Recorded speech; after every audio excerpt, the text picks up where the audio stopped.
did you hear what Sam Altman said last year? He made a prediction and it's come true. I was listening to a podcast last week. It's not one but two, that there would be a one person business having annual revenue of $1 billion. Billion? Person. Billion for B. Yeah, it's happened. It's happened already. It's happened already. So already? yeah, man. So you need to step up your game, buddy. I know. I'm fucking. Welcome back to the High Ticket Systems podcast. Everyone, please welcome Mr. Rick Hancock. Rick, how you doing today, my friend? I'm doing well. How about yourself? I'm happy to be here, man. Thank you so much for hopping on. Thanks for inviting me. I appreciate it. Absolutely. I'm really excited to dive in today. I know you are a master with AI and improving workflows and helping businesses scale with AI and agentic workflows. And I'm, like I'm said, excited to dive in. But really quick, can you give us a quick intro as to, what you do, what the company does, who you guys help, all that fun stuff? Yeah, well, first of all, anyone that tells you that they're a master of AI run in the opposite direction, because there's no one that could really honestly say that they are a master. Now, am I an aficionado? Am I a big fan? Do I geek out? Do I listen to podcasts? Do I read books? Read everything online? Go to conferences? Write about it? I do. That's me. I'm guilty of that. But AI is just, while we're on this call, there's going to be updates, innovations. I saw a report last week that Claude, Anthropic, the company that owns Claude, pushed out 72, not like versions, but 72 new additional tools in a 50-day period. Like, there's no one alive that can really grasp all of that and then begin to deploy all of those new features into anything. So anyone who tells you that they're a master, they're not telling the truth. As for me, Rick Hancock, CEO of My Mobile Life and the creator of One Click AI. We've been in business. Me and my co-founder, business partner, Michael Grillo, have been in business since 2012. And we started off we're both journalists. So my background, I was a television guy. He was a print digital guy. I had kind of retired from television the first time and went into academia, was a dean at a college, and then I was on the faculty at the University of Connecticut. We recently lost the NCAA championship to Michigan, but that's another story for another day. And then I kind of got coursed back into the newsroom because I'm a geek. I was born with a computer, literally. I'm old now, but I've always been in love with technology, and so as in the 2000, I don't know, 10 period, around that period, traditional media was really going through a seismic shift from traditional analog to digital, and a lot of media companies, probably a lot of media companies today, still struggle with that transition.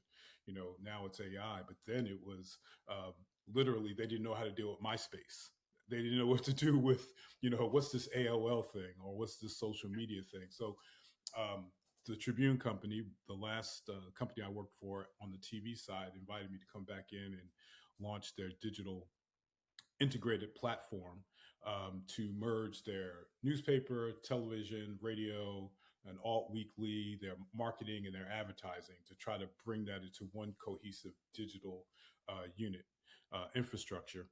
And so I was torn, to be honest with you, because I was approaching a milestone age that I said, if I don't start my business now, I'll never do it. And so when I was approached to come back and begin this venture for the Tribune Company, I told them I'd just give you a couple of years to do it, and then I was going to transition to officially launch my business. So I did that, and that's where I met my co-founder, and we immediately saw every month I would ask Mike for a monthly report for our digital metrics, and I was flabbergasted because each month it was showing that we were having more and more traffic to our mobile platforms. And we're talking about 2010, 2011. I mean, the iPhone wasn't really out. You had people still on Blackberries. That was the coolest thing. People still had pagers, right? So I'm trying to figure out. I said, our experience, that reader experience, is lousy. on the those platforms. Why are they going there? And it was like the first kind of introduction that people, consumers, want news where they are. They're not really concerned about the presentation at that point, because the presentation sucked. It was lousy. It didn't look great. It didn't render properly. You couldn't get half the images. It just it was a bad experience. But every month, people were that's where they were receiving their news, and we were looking at day partying when people were checking their phones, obviously before they go to work, during lunch, before they headed home, correlating that and matching up with the content that they're looking at, the weather in the morning, places to go for lunch, and then what to do after work, kind of things. And so these analytics that we really didn't have in the analog space, and even on the TV side, you really didn't get that detail level of analysis, um, prompted us to start thinking on the side of creating a company that reflected this new revolution of the mobile lifestyle. Thus, the name of our company, My Mobile Life, because we wanted to kind of take that newsroom experience, create content. Our initial goal was really to create a software that media organizations and content creators, when they created a piece of content, it would render appropriately on any mobile device, the Internet of Things, refrigerators, thermostats, or whatever. Um, we fell flat on our face on that one because we were so far ahead of everybody. People didn't ask for that, right? But what they were asking for, I was joking before, they didn't know about social media. They didn't know about SEO. They didn't know how to optimize their websites or content creation.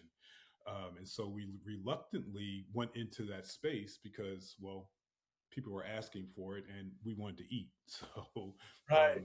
yeah, we've kind of taken off ever since. So that's awesome, man. Thank you for the context. I think you said something that's pretty important. You said, I don't care where I'm at, but where I am at, I want that media channel to reflect where I'm at. That was a horrible way to paraphrase Yeah. what you said, but let's kind of break it down. If I'm on Twitter, I want to look at content that looks like I'm on Twitter. Or if I'm on Mhm. YouTube, as an example, I want to consume a video that looks like it belongs on YouTube. If I'm looking at a website and it's not optimized for mobile, it's optimized for desktop, it's going to look like garbage, like you were saying. And I think that actually correlates yet very well on the SEO side, right? Because of people that are Yeah. consuming your content organically, but also I think just as important when it comes to paid advertising. If you own Mm. a business and you are advertising on Instagram or Facebook, you want to make the content that you're distributing look like it belongs on Facebook and Instagram. Same thing with TikTok or same thing with YouTube Shorts. There's different nuances and different captions you can use, or just a different a video format that is appropriate for these different channels. So I think it's important to actually look at how that channel is structured, and then obviously do your best to match that structure. Getting back to the mobile life, correct me if I'm wrong. How exactly would that work? Is it taking companies that traditionally optimize for desktop only, and you kind of help them optimize for mobile, or maybe I'm that's probably a dumb question. It's almost, well, the mobile life, my mobile life. So it's almost my mobile lifestyle. So you can talk about the technical aspect of rendering content for mobile, but there's a lifestyle, there's a mindset on how people are on the go, and you just described it. The platform that you're engaging the content in, you want it to be reflective of what that content can produce. In its shining moments, is the best case scenario for those platforms. So it's taking the psychology of content creation. We also, to this day, we still go back to our newsroom roots, and we think a newsroom structure is a great platform to um, distribute to the content ideation, to content discussion, to distribution. So we set up all of our clients almost, we have to have editorial calendars. Um, we have discussions. We have beats in the newsroom. If a company is just focused on a particular area, or we can break down different service delivery aspects of their company. So we break it down into beats. We have editorial meetings with our clients, and then we discuss how to create that content and where it's going to go. So So yeah, technically, you're talking about a website being, in this day and age, if a website isn't mobile friendly, I can't imagine. We could probably find a couple of websites that were built in the early 2000s and 1990s that still aren't mobile optimized, but it's crazy if a company doesn't is at least not having that.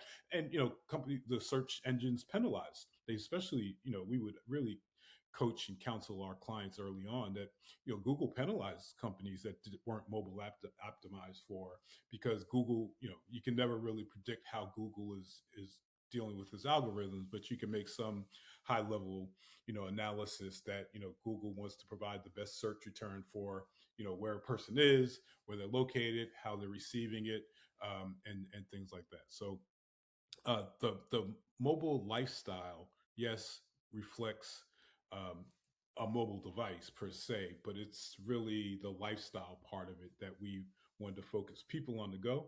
We want to make sure all of our clients, whether it's on their website, social media, or any other kind of media, and we've emphasized, like you talked about social media. We use and coach and counsel our clients. We're talking on the digital marketing side, not so much on the AI side yet, but um, we focus on the website, on your foundation. It has to be there, because I was joking about MySpace. Like, I've mentioned MySpace 3 times in 20 minutes. MySpace hasn't been spoken by most people in 20 years, but um, people were building businesses off of MySpace, and then poof, MySpace went away. And how many times do we hear discussions? People are building up nice businesses on even current existing social media platforms, and the social media company changes the rules. People were expecting early on when Facebook came out that every time they posted a piece of content, everybody would see it. No, it does. It doesn't work that way. The algorithms work a lot depending on the level of engagement, and they're a business to make money, so they would rather push you into their advertising buckets. So they kind of play games and try to figure out how you can, knowing how to create organic content that's going to go viral. That's a skill, right? That's a science and the skill. um, and then you can game the system a little bit by doing paid ads, but the reader knows the difference. You can have I mean, it's gotten better over the years. Some people are very, very good at creating paid content that feels very natural, really cool, and you don't feel like you're being sold to. But most of the time, it's a paid ad. So we would rather the earned media of on your website, driving that as a foundational location. You have better opportunity to capture your customer data. You have better opportunity to engage and own that customer at a greater authority, and you own it. You're not going to go anywhere. Unlike some of the I like LinkedIn. I've been writing on LinkedIn pretty regularly for a while now, and I could tell over the period of time how they change the algorithms. What's more important now? So I can go down that rabbit hole if you want, but that hopefully I answered the my mobile life aspect of it. Before we move on to the AI side, break this down as if I was like a child that knows nothing about nothing. Can you describe to me, I'm a hypothetical potential client, basically what business I would run that would best fit for your services, and exactly what you would do, like A through Z process of, onboarding me to helping me with what you guys do, and then to seeing results. I think that would help me understand more of what you guys Well, I think, because I've been in business almost 15 years, we've touched a lot of different businesses. Like, we don't even call ourselves on the agency side a digital marketing company anymore. We're a digital communications company, because anything in the communication space we've been able to do. COVID sucked for so many different reasons. I got sick a bunch of times. I lost a lot of friends, but from a business perspective, I mean, we killed it. It was a time where, because we adapted to the environment. do. So what does that mean? A lot of our We deal with a lot of some nonprofits, trade associations, membership driven organizations, chambers, national organizations, and things like that. Okay. those membership organizations, they make a lot of their money on their annual conventions, conferences, or even regional workshops, but they make a lot of money through people paying for registrations, and all corporate sponsors are paying a lot of money. So during COVID, people couldn't gather like that. But the corporate sponsors still wanted to engage those audiences. So we turned into a virtual business. We did virtual conferences. We were putting on, the conference itself. We were delivering food around the world. We were putting on shows and entertainment and comedy shows. And so, that was awesome. For sure.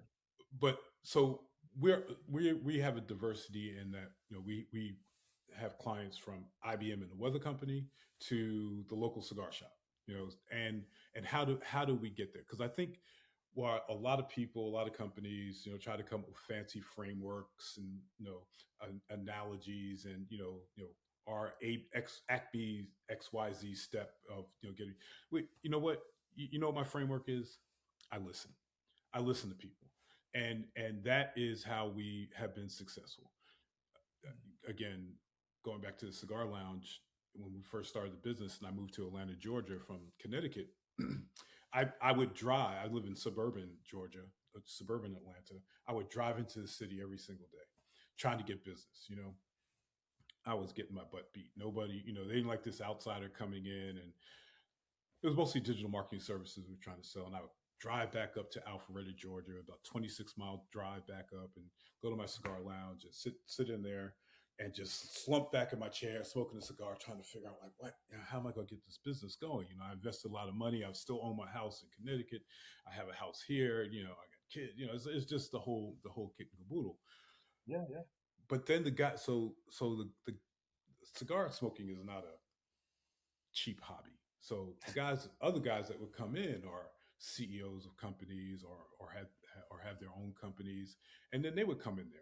Now their disposition was a lot better than mine because they were successful, but I would hear their business problems. That were just they were overwhelmed by some of these complex SEO, paid advertising, website, social media, and I would just listen. I would just sit back and listen to their problems, and then came up with some solutions to their problems.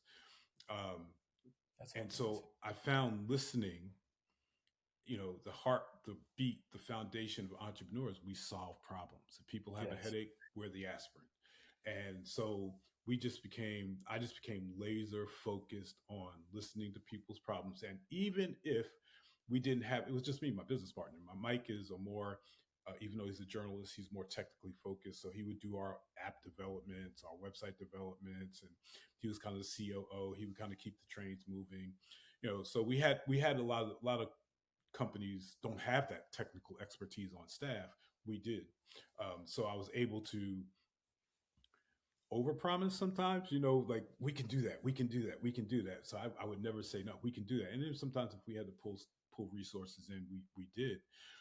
And honestly, for the first 6 years that we were in business, 70% of our business came from cigar lounges.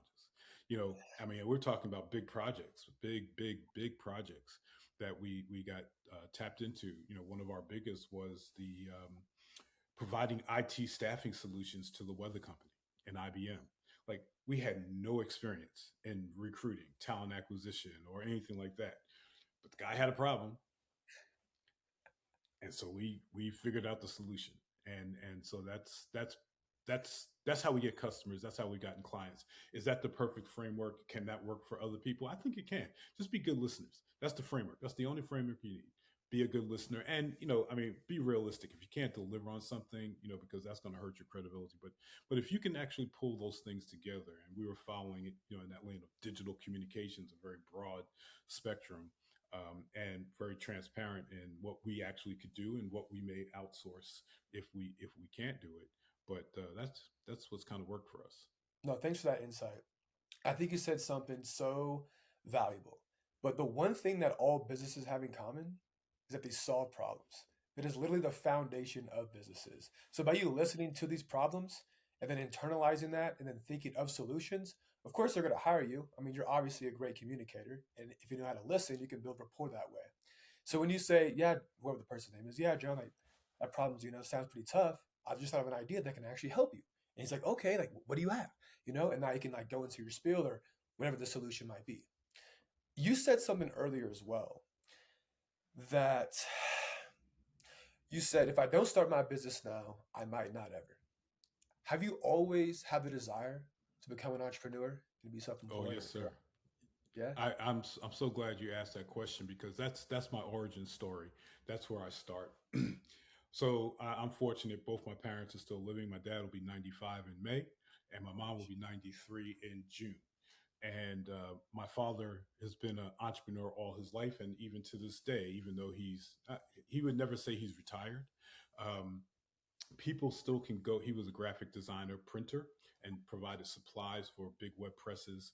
Um, and to this day, you go to Coin Graphics and buy supplies from him. Now he doesn't operate it; just about outsource. It just gives him a reason to go into a spreadsheet and muck around there. But so at 7 years old, one of the earliest memories. Grew up in Long Island, New York. We literally had printing presses in our basement, and my dad was doing odd jobs, printing church flyers, other kind of small advertisement kind of things. And it was the coolest thing in the world, because I could look in my dad's eyes and see the joy he was having of running his own business. But the other thing was, it was the only time I was really allowed to get my hands dirty, because my dad would let me put my hands in the ink and ink up the rollers and stuff like that, and I wouldn't get in trouble. But I always knew that at some point in my life, I wanted to have my own business. Now, my father knew how hard it was work. He was born and raised in the segregated South, and was a Korean War veteran hero, was injured, and worked really hard. So me and my sisters wouldn't have to work. We would went to college, could get good jobs. That was his American dream for us. But I wanted to be him. I was like, no, I want to be the boss. I want to have my own business. And so I knew it from an early stage. But because I was fortunate enough to be go to college, get a master's degree, had great careers, was on television for 20 years as a news anchor reporter. From the outside in, a lot of people are like, "Yeah, dude, you made it. Why would you want to do something else?" Look, I was really good as a journalist. I won awards. It's very good, but it wasn't my passion. I mean, I didn't go to sleep thinking about this is what I want to do. I didn't dream about this is what I want to do. And I didn't wake up saying this is what I want to do, but I was good at it. Being an entrepreneur is, being a television journalist was the most competitive thing I did, because a lot of people want to do that. Being an entrepreneur is the hardest thing I've ever done, but it's the thing that's brought me the most satisfaction, the most joy.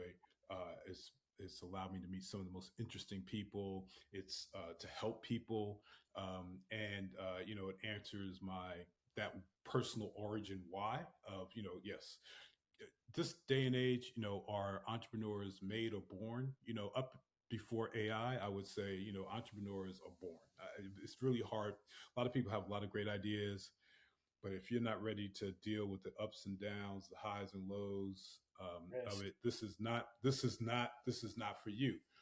AI is changing that a little bit, I've actually have started two courses for entrepreneurs over 50. One is using AI, to really start a business. Another wasn't really so much entrepreneurial based. It was just introducing AI to people 50 and over, because we're living longer.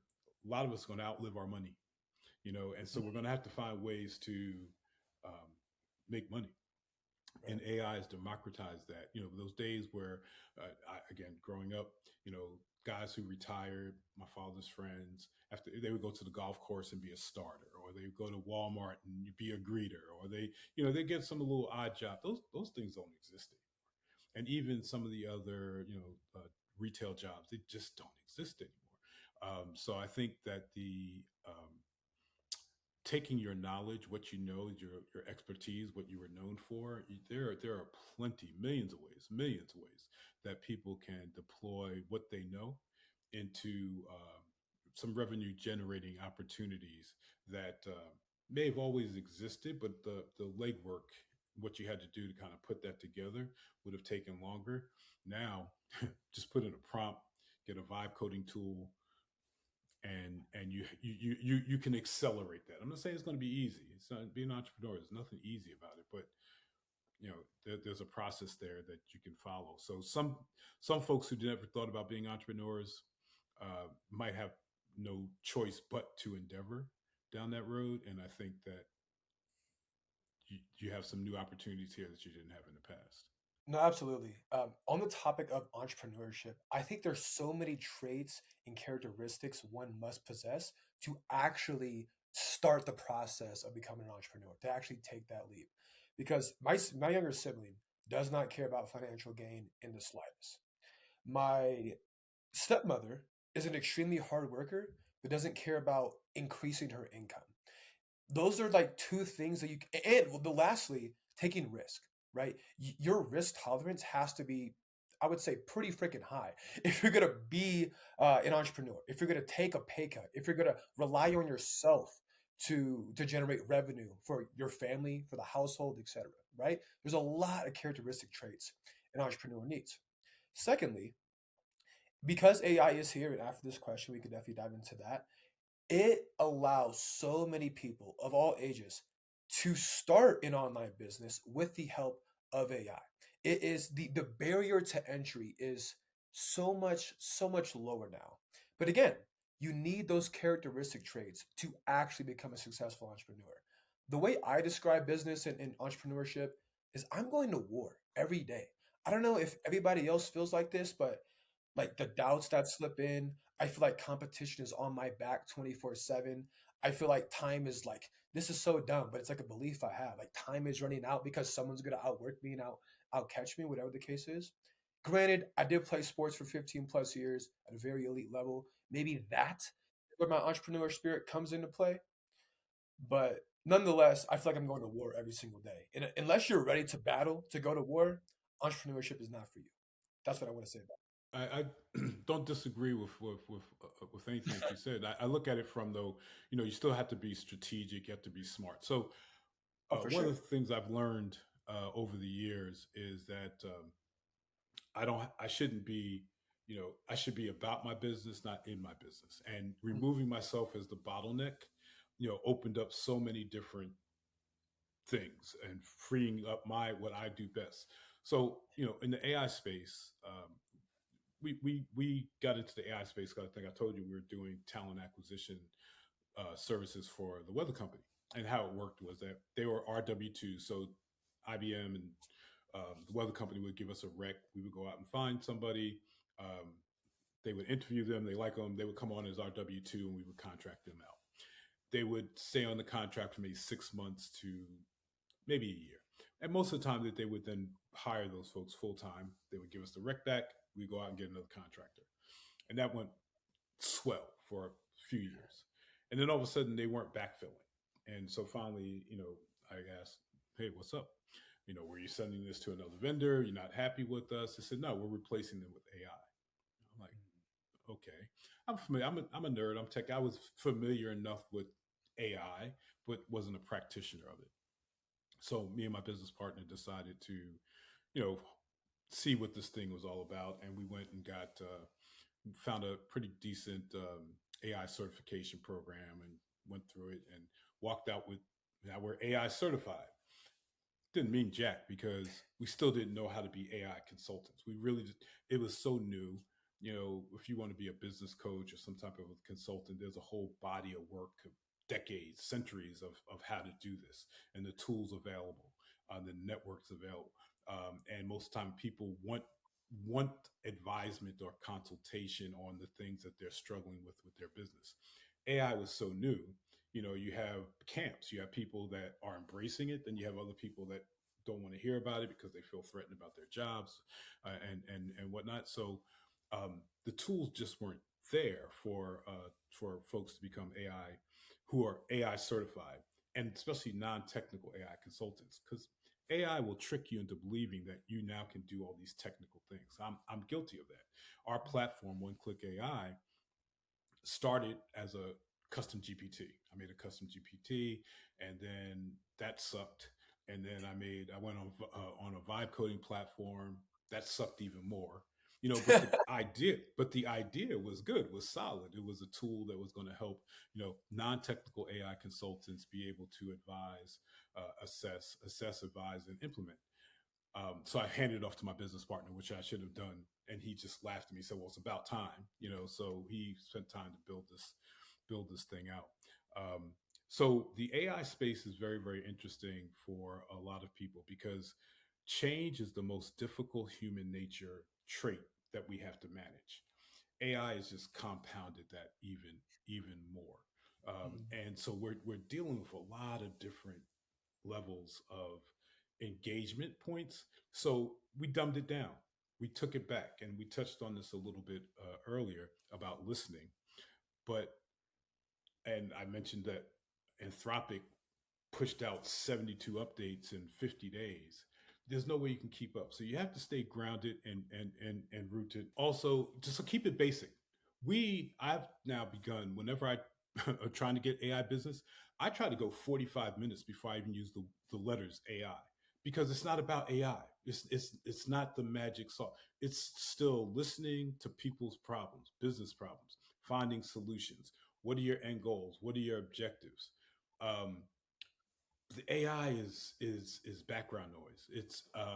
It's not about the latest shiny new AI tool. It's always going to be about the AI strategy, and that's what we are laser focused on that. And it's kind of moved over when we're doing digital marketing. So we're kind of going to morph because we're still two businesses, right? We still do digital marketing.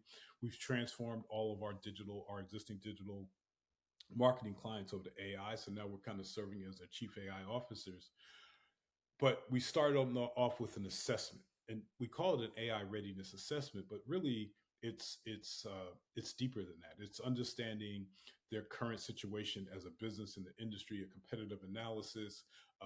Then we move into where the organization, whether it's the organization as a whole or individuals or departments, where they are in AI readiness assessment, more importantly, where their data is located inside their organization, because AI needs data.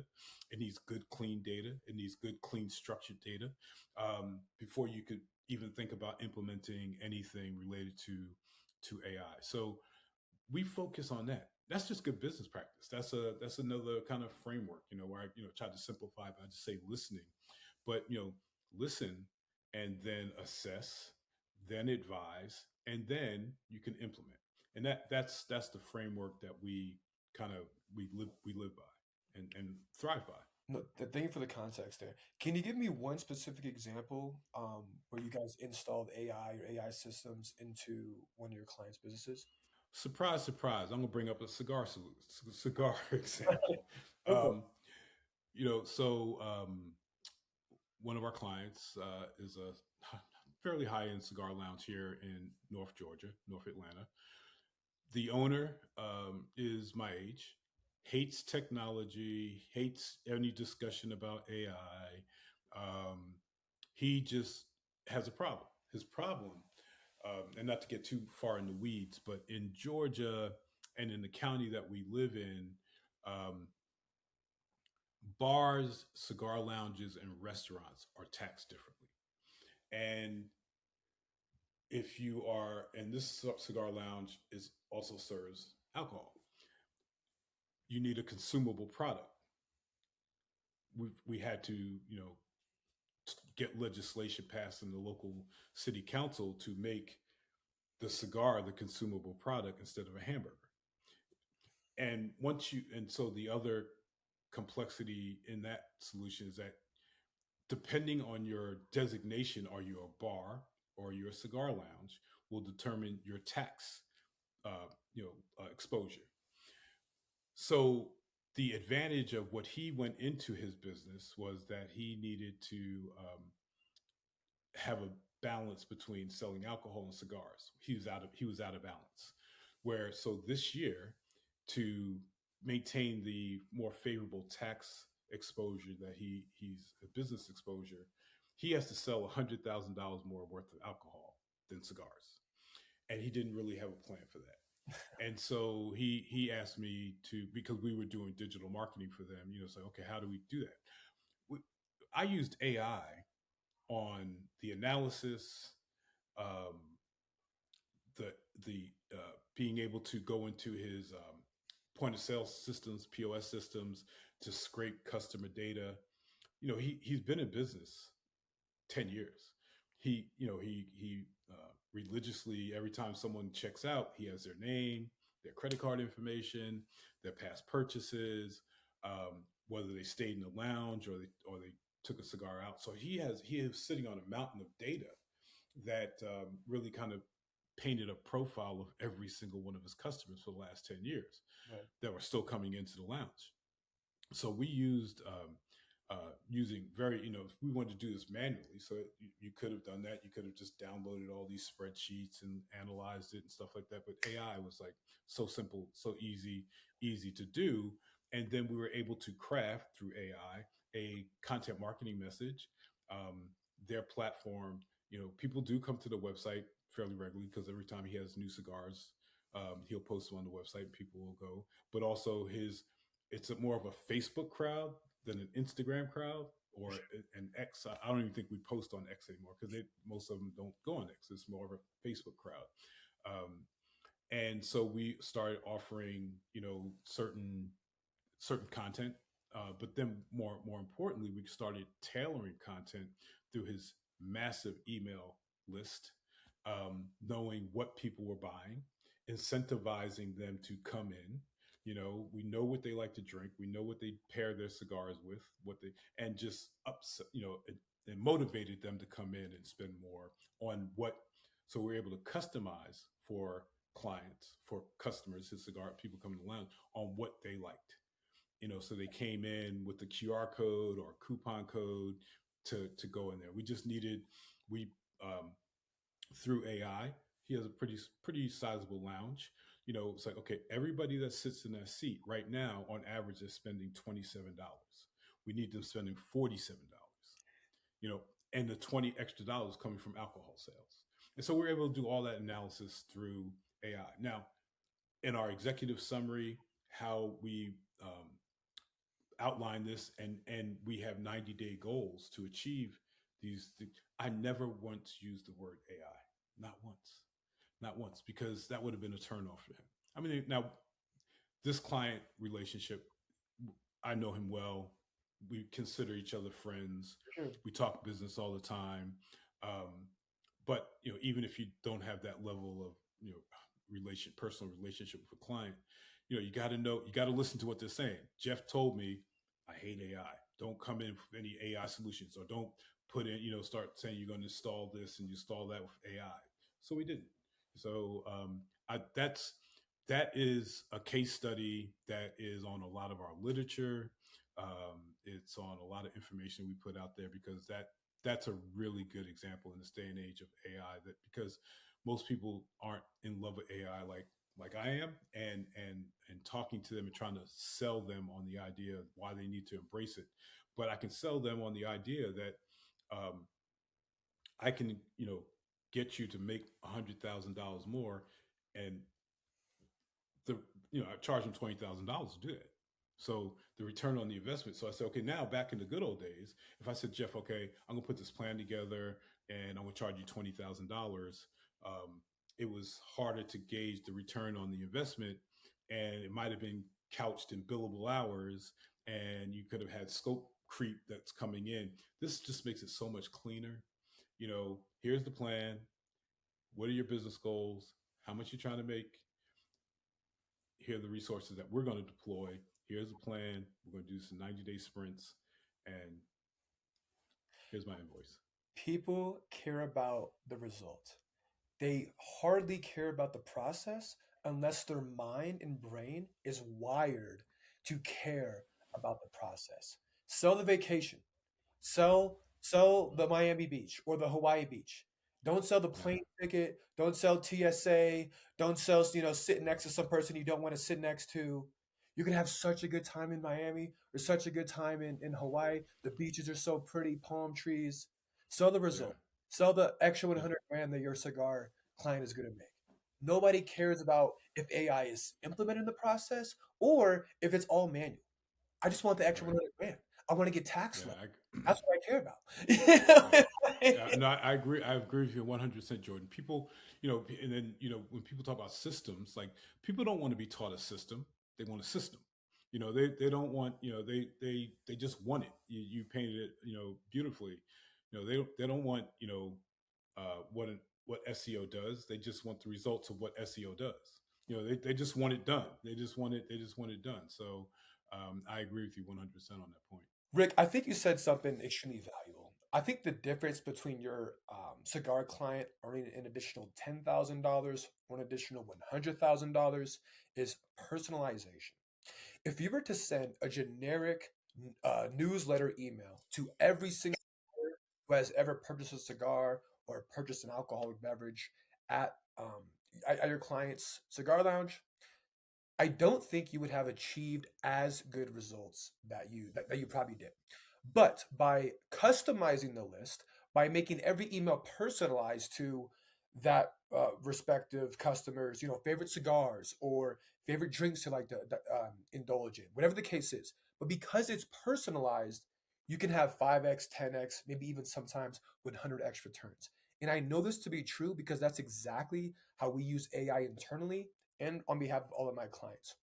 So I run AI powered outbound go to market engines. And what that really means is we send cold emails and cold LinkedIn messages to our prospects or our clients' prospects. Now, the difference between a 1% reply rate and a 5% reply rate is personalization. If I were to send 10,000 emails using a generic template, that's how you achieve a 1% reply rate. But if we incorporate like 10 different layers of enrichment, 10 different areas that we can enrich that data to make it hyper personalized, that's how we can achieve a 5% or even a 10% reply rate. So instead of talking to John saying, hey, I don't know, I have a horrible example right now, but long story short, because we can make the email written as if it's only made for that one person, the recipient is like, how the hell do they know that? That's really impressive. I don't even care what the offer is. It's the simple fact that you know my business almost as good as I do. I'm going to reply to that email. Now, the second way we utilize it is by giving value up front in the form of a lead magnet.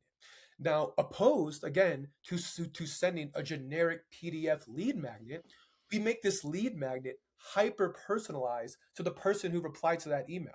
So not only are you getting a hyper personalized email, but a hyper personalized like audit. Like how do they know how do they know all of this about my business without speaking to me, without like speaking to me? Like how do they know this? And they crafted a I don't know a done for you advertising campaign. Like this is actually really good. I'm sold before I even speak to the person who sent it to me. And that is the power behind, well, one, AI, and two, personalization. So I think your mindset is already on the right, like on the right boat of personalizing the email list or the cigar lounge list. It's just interesting because I don't think people realize how powerful AI actually is. So I have a question for you. I use Yep. Claude. Claude Code is my baby. That's literally Yep. my best friend. What Yep. what tool do you utilize for all of this? Hey, brother. If you had told me 2 months ago that ChatGPT wasn't going to be my main squeeze for the rest of my life, I would have said you're crazy. Right. But Claude, co-work, and the chat feature. I'm not going to get into the line coding. My business partner does, and he's fallen in love with it. We've in fact installed it into our platform. But and I was just working on a project right now, where it went into my Google Drive, and I set the parameters of how far back I wanted to go to kind of come up with a narrative for my next 6 weeks of LinkedIn content, and it was free. And not only did that, it created the go to market messaging, the lead gen, lead funnel, sales funnel kind of stuff. So you know I would recommend to anybody who may be listening to this that um, don't get married to just one. I use Google Gemini, which I think is solid for certain things. A lot of creative. I love their Nano Banana and the video Yes. component. And we are a Google business, meaning that we use the business workspace. So having Gemini embedded, having access to my Google ecosystem is very very helpful, and I think is very very powerful. ChatGPT just knows the most about me.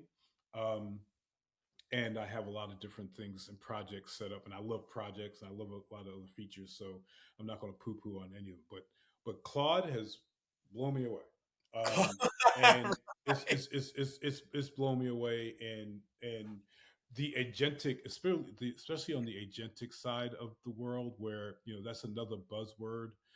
When we got into AI, prompt engineering was like, oh, you need to be an expert prompt engineer. Now you have context, but the agentic world and people understanding or not even understanding what agents can do. Um, Most AI right now is agentic in nature, meaning before a year ago, if you put something in chat, it wasn't reasoning, it wasn't thinking, it just was pulling from a plethora of information, and it was able to, through super automation, come up with a you know uh, you know an output that was good. It was better than anything you could probably do, but it wasn't thinking, truly thinking, and it also wasn't pulling from other tools. So most of the tools now, and Claude it's an agent. Without creating an agent using OpenClaw or some of this other stuff to really make it agentic, people are working in an agent environment and don't even really know it, but it's so powerful. It's connecting to your browsers, it's connecting to your tools in your drive, it's connecting to other third party apps.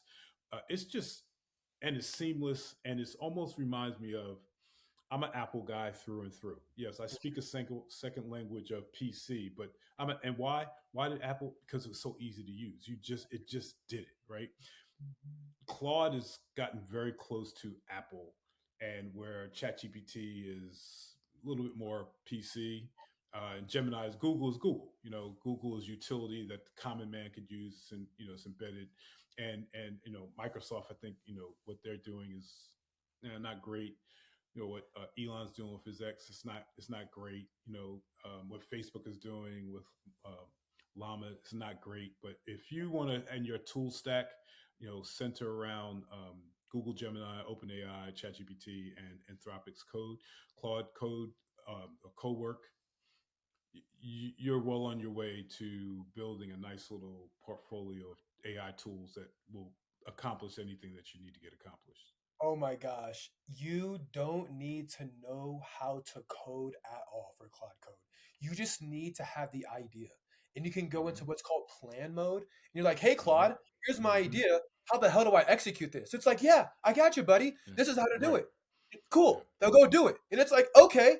30 minutes later, it's done. It's like, holy shit. It's talking to my LinkedIn. It's posting content. It's drafting scripts. It's making carousels. Like, I don't do anything. Like, it is insane the Yeah. amount of efficiency, throughput that has happened. Like Yeah. not to get too specific in numbers, but I run a multi six figure agency, and I have such a small team Yeah. because of Cloud Code. Like the increase in profit because of this. Like we can go on for days. I know time is wrapping up here, but what is Well, one thing? Sam Altman, did you hear what Sam Altman said last year? He made a prediction, and it's come true. I was listening to a podcast last week. It's not one but two, that there would be a one person business having annual revenue of $1 billion. One Billion? person, billion with a B. Yeah, it's happened. It's happened already. It's happened already. And so, Already? yeah, Ooh. man. So you need to step up your game, buddy. I know. You I know. I'm fucking. need to step it That's up. funny. That's funny. But like who though? Like who did that? You know what? I'll text it to you. I was just listening to the podcast, and it was a guy. It was a medical prescription company where basically he is providing the best prices for prescription drugs, and Okay. just has his whole apparatus in place where people plug in what they need, what drugs, and he is able to find the best prescription drugs, and using other using other platforms. So you cobble together all the resources that people actually doing it. He's just the middleman, and just has an army of agents that he's orchestrating to go get this stuff. That's what Yeah. I mean. Like the only limitation you have is your ability to think of the idea. You Right. know what I mean? Like the fact that he can do that is absolutely insane. It almost sounds to me like a good RX type thing with medications, or even an Yeah. Amazon for medications. You know, Yeah. kudos on him. I think it's called Medvo, but I'll get it over to you. I'll find it and I'll email it over to you so you know exactly who it is. Maybe you can get him on your show. No, I appreciate that. One more thing. What is something that you want to leave the people with before we close out here, Rick? It's business, but not business related. What at this point in my life, that I'm in this business incubator. I don't know if people have ever heard Daniel Priestley, KPI program, key person of influence. And the reason I went into the incubator program, even though I had been in business, been going on 15 years now, is that we had all the puzzle pieces. I just needed some structure in getting some of these things, and they've done a great job in doing that. But what was really stuck with me is that wanting to be a key person of influence in my space. Okay, so I've chosen the AI space, and specifically, I want to be the key person of influence when people want to talk about AI readiness assessments. I want them to, I want Rick Hancock to be that guy. For sure. But more importantly, I want to be able to be in a position where the spotlight's not on me, but I can shine a bright light on others. Um, that's the why. There has to be a why. It can't just be about making money. It can't just be about following my dream of following my dad's footsteps of starting a business. There has to be something else that's driving me, and that really is to me. I want to focus on people 50 and older, who are really worried about their future. Ageism is a real thing. People are losing their jobs, even people your age. But folks who are 50 and older thought that they were going to ride off into the sunset, into a lifestyle of retirement or less stress of work. That's not the reality. And so, if anything I can do to try to help people find and navigate through these very kind of challenging, changing times, that's what I want to do. So anything that I can do, say, write, produce, create, will be directed towards sharing that with people who might need some additional guidance. So any light that gets shine on me, uh, you know, this podcast being one of them, I will definitely be pointing that to other people to give them additional resources so they can power up. No, thanks for that closing note. Desire helps us start, but our why is what allows us to keep going. So great, great light on that. Rick, it was a pleasure having you. Thanks for talking about AI with me. I freaking love AI. Yeah, Um, cool. we'll have to have you back on in the next 6 to 12 months to see how things are going. Yeah, man. Hey, Yes, it love was. to, Yeah, it was great having you love on. to. Thanks.